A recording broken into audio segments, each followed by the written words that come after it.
Tamatnya karir sang jenderal di Polri, kini Ferdy Sambo dibayangi hukuman mati.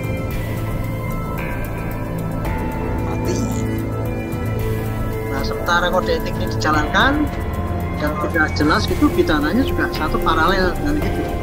Jadi karena kode etik itu kan bisa diterapkan, nggak usah lihat apa pidananya gitu, lihat bagaimana dia kesalahannya di dalam pasal-pasal yang dilanggar di dalam kode etik itu bisa dijatuhkan dulu.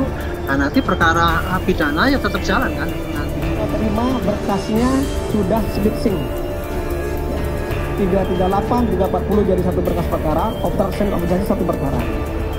Nanti untuk menggabungkan perkara sebagaimana pasal 141 KUHP itu adalah domain daripada penuntut umum. Itu masih dimungkinkan untuk dilakukan penggabungan. Seluruh berkas perkara yang kita terima sampai saat ini dalam proses penelitian, dan penyidik dan penuntut umum telah melakukan koordinasi secara efektif dan intensif. Mudah-mudahan tidak ada pengembalian berkas perkara.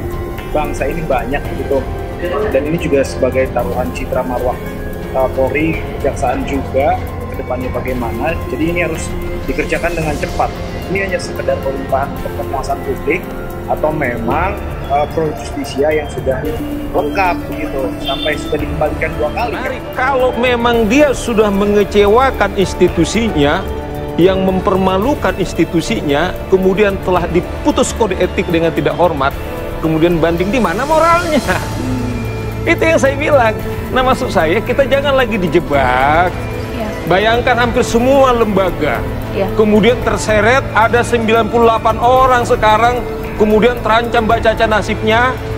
Mungkin ada sekian obstruction of justice, tetapi yang kena kode etik ini barangkali akan stuck karirnya. Tetapi jangan lupa bagaimana rebound polisi kita sekarang ini, saya tidak tahu berapa lama. Irjen Ferdy Sambo resmi dipecat dari Polri. Karir Jenderal Bintang 2 itu di Korps Bayangkara benar-benar tamat. Sempat tak terima atas pemecatan dirinya, Sambo mengajukan banding melalui Komisi Kode Etik Polri. Namun sidang KKAP menolak bandingannya. Mantan Kepala Divisi Profesi dan Pengamanan Kadif Propam Polri tersebut resmi diberhentikan secara tidak terhormat. Kini perwira tinggi Polri itu dibayangi ancaman hukuman mati sebagai tersangka kasus dugaan pembunuhan Nofriansah Yosua Huta Barat atau Brigadir J. Sambo sedianya mengukir karir moncer selama berkiprah hampir 3 dekade di kepolisian. Dia bahkan disebut-sebut sebagai Jenderal Bintang 2 termuda. Pria kelahiran Baru, Sulawesi Selatan 19 Februari 1973 itu merupakan lulusan Akademi Kepolisian tahun 1994. Tahun 2010 dia menjabat sebagai Kepala Satuan Reses Kriminal atau Kasat Reskrim Polres Jakarta Barat. Karirnya terus menanjak hingga tahun 2012 ditunjuk sebagai Kapolres Purbalingga. Setahun setelahnya dia menjabat sebagai Kapolres Brebes. Kian melesat pada 2015 Sambo menjabat sebagai Wakil Direktur Reses Kriminal Umum atau Wadireskrimum Polda Metro Jaya. Dia juga sempat dipercaya menjadi Kepala Subdirektorat Kasubdit 4, lalu Kasubdit 3, Direktorat Tindak Pidana Umum atau Dittipidum Barreskrim Polri pada 2016. Lalu 16 November 2020 Sambo mulai menjabat sebagai Kepala Divisi Propam Polri.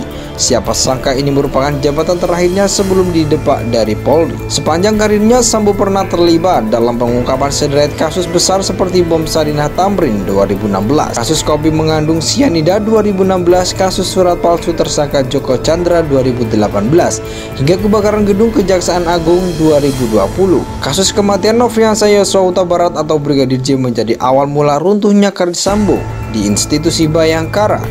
Kasus ini pertama kali terungkap pada 11 Juli 2022. Narasi yang beredar di awal Brigadir J tewas setelah terlibat baku tembak dengan Richard Eliezer Daun.